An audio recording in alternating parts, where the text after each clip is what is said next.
তো বর্তমান সময়ে প্রতিটা ঘরে ঘরে একটা সমস্যা, যেটা ব্যাপারে আমরা শতভাগ মানুষ হচ্ছে গিয়ে কনসার্ন না, এবং এটা নীরব ঘাতক হিসেবে আমাদের শরীরের মধ্যে সে কিন্তু রোগ তৈরি করে চলছে, সেটা হচ্ছে ভিটামিন ডি। এই ভিটামিন ডি এটা এতটাই সস্তা যে আমাদের এটা কিনে খেতে হয় না, সূর্যের আলো থেকে আমরা এটা পাই। দেখেন, আমাদের শরীর কিন্তু ভিটামিন তৈরির কারখানা না, বরং সকল ভিটামিনকেই খাবারের মাধ্যমে বা যে কোনো মাধ্যমে হোক না কেন আমাদের শরীরের মধ্যে ইনপুট করতে হয়। শুধুমাত্র ভিটামিন ডি যেটা আছে সেটা হচ্ছে গিয়ে আমাদের শরীরে তৈরি হয় সূর্যের আলো থেকে, যেটা আল্ট্রাভায়োলেট বি রশ্মি আসে, হ্যাঁ, ইউভি বি রশ্মি, অনেকগুলো রশ্মি আছে, আল্ট্রাভায়োলেট এ বি সি, হ্যাঁ, আল্ট্রাভায়োলেট বি রশ্মিটা এর মধ্যে যেটা সেটা। তো এই বি রশ্মিটা যখন হচ্ছে আমাদের স্ক্রিনের উপর পড়ে, তখন স্ক্রিন নিচে থাকে যে কোলেস্ট্রলটা আছে সেটাকে কনভার্ট করে, হ্যাঁ, কনভার্ট করে প্রথম অবস্থায় আমাদের লিভারে, পরবর্তীতে কিছু কেমিক্যাল চেঞ্জের মাধ্যমে আমাদের কিডনিতে ভিটামিন D3, হ্যাঁ, ও 1,2,5 কোলেকোলসিফেরল নামে একটা কেমিক্যাল তৈরি করে, যেটা আমাদের ভিটামিন ডি হিসেবে আমরা হচ্ছে কি আমাদের শরীরে কাজ করে।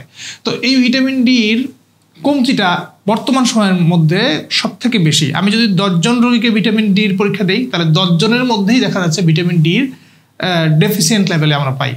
এর কারণ হতে পারে যে আমাদের যে লাইফস্টাইল আছে, কিংবা যে আমাদের কাস্টম বা প্রথা আছে, হ্যাঁ, এটা হইতে পারে যে মহিলারা কি করে, মহিলারা একটু বোরখা পরে বাইরে বের হওয়ার চেষ্টা করে, হ্যাঁ, এই কারণে একটা কারণ হতে পারে, ধর্মীয় কারণ।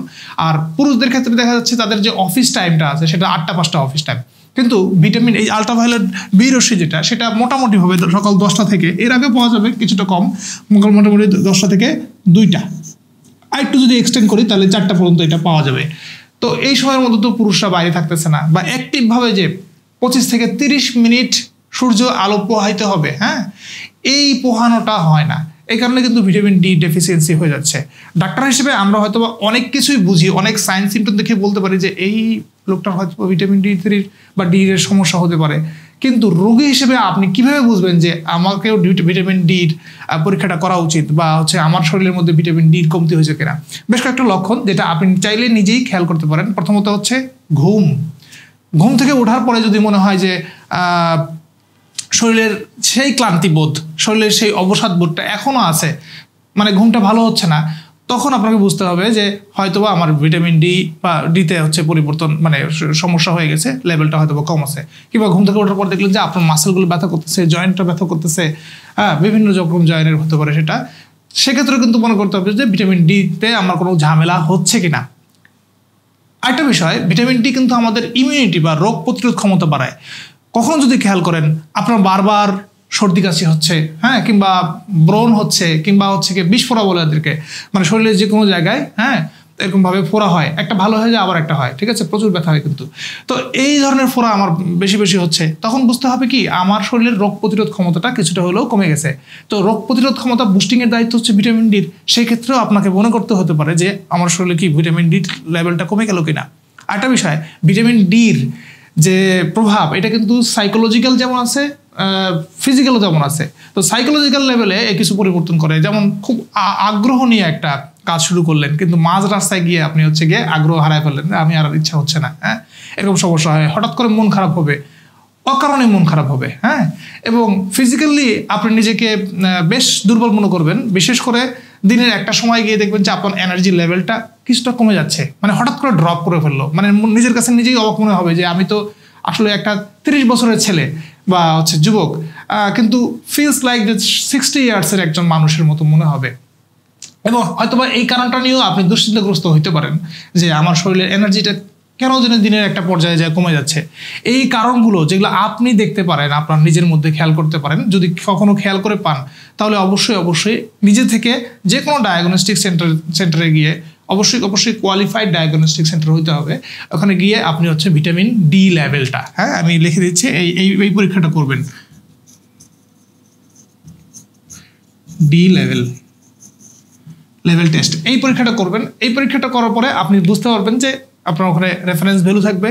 যদি সেটা সাফিসিয়েন্ট লেভেলের নিচে হয় তাহলে অবশ্যই একজন ডাক্তারের পরামর্শ নেবেন। ডাক্তারের কাছে গেলে সে আপনার এই যে ভিটামিন ডি লেভেল অনুযায়ী সে একটা হয়তো বা ভিটামিন ডি থেরাপি চালু করতে পারে এবং চাইলে হচ্ছে কি কিছু লাইফস্টাইল মডিফিকেশনের মাধ্যমে আপনাকে হচ্ছে গিয়ে সাহায্য করতে পারে। তাহলে যেটা হবে সেটা হচ্ছে ভিটামিন ডির আরও কিছু কাজ আছে যেটা নিয়ে আমরা বিস্তারিত আলোচনা করব। সেই সমস্ত সমস্যা বা সেই ধরনের রোগগুলো আপনার শরীরে কিন্তু আসবে না। আর ভিটামিন ডিটা না থাকলে ক্যালসিয়াম শরীরে যাবে না। ওভারঅল আপনার হাড় এবং হাড়ের সন্ধি যেগুলো আছে মানে জয়েন্ট, এই রিলেটেড সমস্যাগুলো কিন্তু আপনার হইতেই থাকবে। যত বয়স বাড়বে তত কিন্তু এগুলো হইতে থাকবে। একটা কথা মনে রাখা দরকার যে আমাদের মধ্যে মহিলা যারা আছে তারা তো বাইরে যাওয়ার কোনো অবকাশ নাই। তো মোটামুটিভাবে মহিলা পুরুষের কাছাকাছি প্রতিদিন আমাদের 600 ইন্টারন্যাশনাল ইউনিট এই পরিমাণ হচ্ছে গিয়ে আমাদের ভিটামিন ডি প্রয়োজন হয়। তাহলে হিসাব করলে মোটামুটিভাবে মাসে প্রায় 18,000 ইন্টারন্যাশনাল ইউনিট ভিটামিন ডি3 প্রয়োজন। তো মহিলারা যেহেতু বাড়ি যেতে পারতেছে না বা সূর্যের আলো সরাসরি স্কিনে লাগানোর চান্স তাদের কম বা সুযোগ কম, সেক্ষেত্রে কিন্তু তারা কী করতে পারে, এই পরিমাণ সাপ্লিমেন্ট নিতে পারে। একটা 20,000 ইন্টারন্যাশনাল ইউনিটের যদি ক্যাপসুল বা ট্যাবলেট যদি প্রতি মাসে একটা করে খেয়ে নেয় তাহলে কিন্তু তাদের এই ভিটামিন ডির ঘাটতি কমে যাবে। দেখেন যে সমস্ত মহিলারা চাইল্ড বেয়ার করে অর্থাৎ চাইল্ড বেয়ারিং মাদার, তাদের কিন্তু ভিটামিন ডি আরও বেশি লাগবে। হ্যাঁ, এই কারণে দেখা যাচ্ছে যে 94.2% মহিলা আমাদের দেশের তারা কিন্তু ভিটামিন ডির মানে ঘাটতি বা ডেফিসিয়েন্সিতে ভোগে। সুতরাং এই ব্যাপারটাকে আমাদের অবশ্যই নজরে নেওয়া উচিত এবং এই নীরব ঘাতক যে কমে যাওয়াটা, যদিও এটা আমাদের দায়িত্ব হওয়ার কারণে কমে যায়, তো এই নীরব ঘাতককে সম্পর্কে আমাদের সচেতন হওয়া উচিত। আশা করি ভিটামিন ডি নিয়ে আমরা আরও বিস্তারিত আলোচনা করতে পারবো। সেই আলোচনা শোনা এবং দেখার জন্য আমন্ত্রণ জানিয়ে আজকে এই পর্যন্ত শেষ করছি। ধন্যবাদ।